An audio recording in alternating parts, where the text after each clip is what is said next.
बिस्मिल्लाहिर्रहमानिर्रहीम। नेक्स्ट बेटा हम एक्सरसाइज 1.1 स्टार्ट करने जा रहे हैं। एक्सरसाइज 1.1 का क्वेश्चन नंबर 1 है, which of the following statements is a set और नॉट। कुछ स्टेटमेंट दी हुई हैं, आपने बताना कि उनमें से कौन सा सेट है और कौन सा सेट नहीं है। तो बेटा सबसे पहले लास्ट वीडियो में मैंने आपको बताया था कि सेट की कंडीशंस क्या होती हैं। बेटा सेट की दो कंडीशंस होती हैं।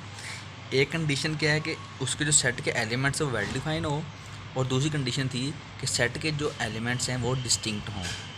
ठीक है, डिस्टिंक्ट मीन मुख्तलिफ और वेल डिफाइन मीन हमें उनका पता हो कि है क्या चीज़। ठीक है, तो बेटा ये अगर हमें दो कंडीशन सेटिस्फाई कर रही हैं तो फिर हम कहेंगे ये सेट है।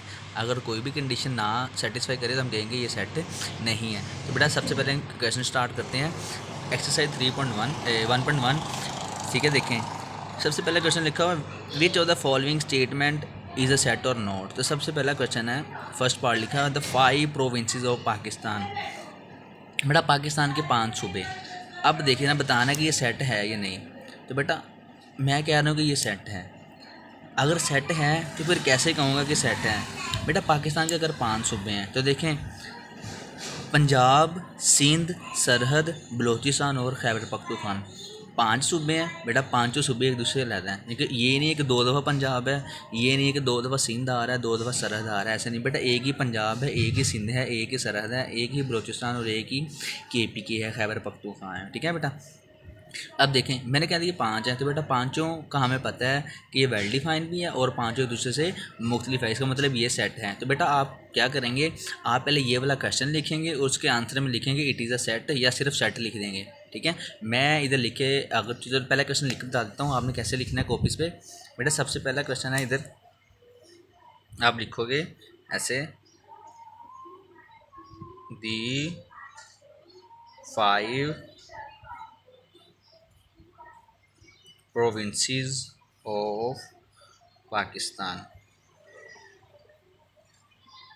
पाकिस्तान के 5 सूबे, ये आपका फर्स्ट पार्ट है। आपने बताना कि सेट है या नहीं, तो आप लिखोगे इट इज़ अ सेट,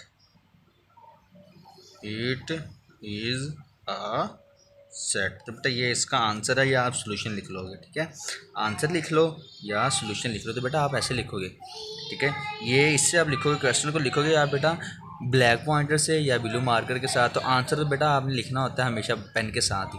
बेटा कॉपीज़ को नीट एंड क्लीन लिख बनाया करें। ठीक है, जितनी नीट एंड क्लीन होगी उतना ही आपको पेपर के बाद में तैयारी में या टेस्ट की तैयारी में ईजिली बेटा आपको ईजी हो जाता है, रिलैक्स हो जाता है बंदा।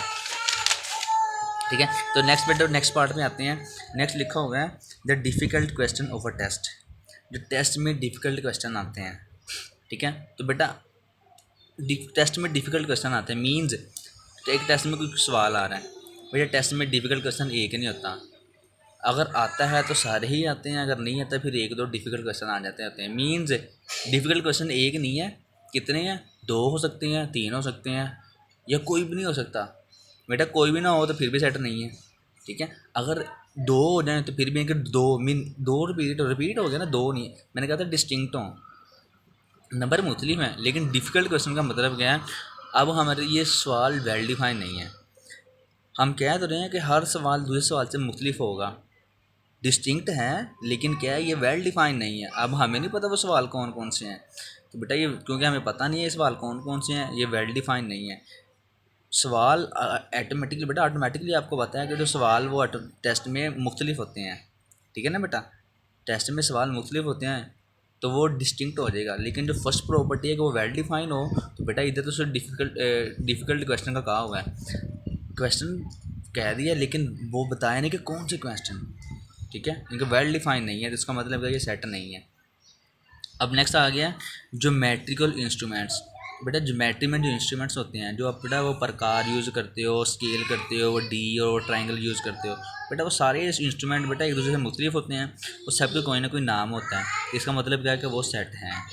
ठीक है, ये सेकंड वाला सेट नहीं था, ये थर्ड वाला ज्योमेट्रिकल इंस्ट्रूमेंट वाला सेट है। क्योंकि ज्योमेट्री आप लेते हो जब ज्योमेट्री में बेटा ज्योमेट्री में एक पेंसिल होती है, एक स्केल होता है, एक वो DC होती है बेटा ऐसे आपके पास। ठीक है, उसके अलावा एक आपके पास ऐसे ट्रायंगल होती है, एक आपके पास ऐसी ट्रायंगल होती है, मुख्तलिफ होती है ना बेटा। तो ये आपके पास सारे इंस्ट्रूमेंट आपके पास मुख्तलिफ होते हैं, मुख्तलिफ भी हैं और सबके नाम भी आपको पता होते हैं। इसमें तो वो सेट है। उसके बाद the nutty boys of a street, गली के शरारती बच्चे। कि बेटा उसने सिर्फ गली के शरारती बच्चे कहे हैं, ठीक है।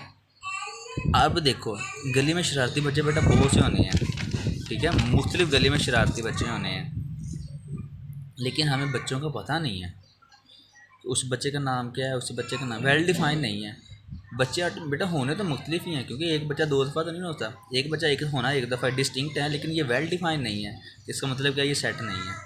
उसके बाद the capital letters of English alphabet, English alphabet के जो कैपिटल लेटर्स हैं, तो बेटा वो आपको पता है कि अगर ए है तो बी है तो सी, वो सारे कैपिटल लेटर्स हैं। इंग्लिश अल्फ़ाबेट में बेटा सारे स्पेलिंग चेंज होते हैं, ए बी सी डी सारे मुख्तलिफ होंगे, इसका मतलब ये सेट है। उसके बाद the player of Pakistan cricket team, Pakistan cricket team के जो प्लेयर्स हैं बेटा मैंने पहले भी बताया, अगर ओपनर बाबर आजम और शर्जील खान आ रहे हैं तो बेटा बाबर आजम, ठीक है, जारी बात अलहदा कोई और बंदा है, बाबर आजम राइट हैंड है, शर्जील खान लेफ्ट हैंड है। उसके अलावा बेटा नेक्स्ट वन डाउन पर कोई और आ रहा है, टू डाउन पर कोई और आ रहा है, फिर बाद ये बॉलर है, ये बैट्समैन है, ये कीपर है, ये मुख्तलिफ, इसका मतलब बेटा वो एक सेट ही है, ठीक है। इसका मतलब वो सेट पाकिस्तान प्लेयर और पाकिस्तान क्रिकेट टीम वो एक सेट है। उसके बाद sharp boys of school, school के बहुत ज़्यादा बच्चे होते हैं बेटा, शार्प बॉयज में तीन तेज़ बच्चे कौन से हैं बेटा, हर बच्चा दूसरे बच्चे से मुख्तलिफ होगा, लेकिन स्कूल के बच्चे कह दिए। अब हमें ये नहीं पता कि वो कौन से बच्चे की बात कर रहे हैं, ठीक है, ये वेल डिफाइन नहीं है, तो हम कह दें कि ये वाला जो ये सेट नहीं है। The natural number less then 50, 50 से छोटे जो नेचुरल नंबर हैं बेटा, 50 से छोटे नेचुरल नंबर कौन से हैं, 1 2 3 4 5 6 अप टू 100 टू 49। तो बेटा हर नंबर दूसरे नंबर से मुख्तलिफ है, और 1 को 1 भी पढ़ेंगे, 2 को 2 पढ़ेंगे, 3 को 3 पढ़ेंगे, वेल डिफाइन भी है और डिस्टिंक्ट भी है। इसका मतलब क्या है कि ये सेट है। आगे ठीक है, the whole number less than 9, 9 से छोटे होल नंबर। तो बेटा होल नंबर का मतलब जो सेट जीरो शुरू होता है, तो हम कहेंगे 0 1 2 3 4 5 6 अप टू 9 तक, ठीक है, लेस 8 तक बेटा, अप टू 8। तो हम क्या कहेंगे, तो ये आपका सेट है, क्योंकि 0 1 2 सारे नंबर हमें पता है, 0 को 0 कहेंगे, 1 को 1 कहेंगे, सारे नंबर एक दूसरे में मुख्तलिफ भी हैं और वेल डिफाइन है। इसका मतलब ये भी एक सेट है, ठीक है। तो बेटा अगर इस सवाल में आपको कोई कन्फ्यूजन है या कोई बात समझ नहीं आई तो आप मुझे कमेंट सेक्शन में बता दें।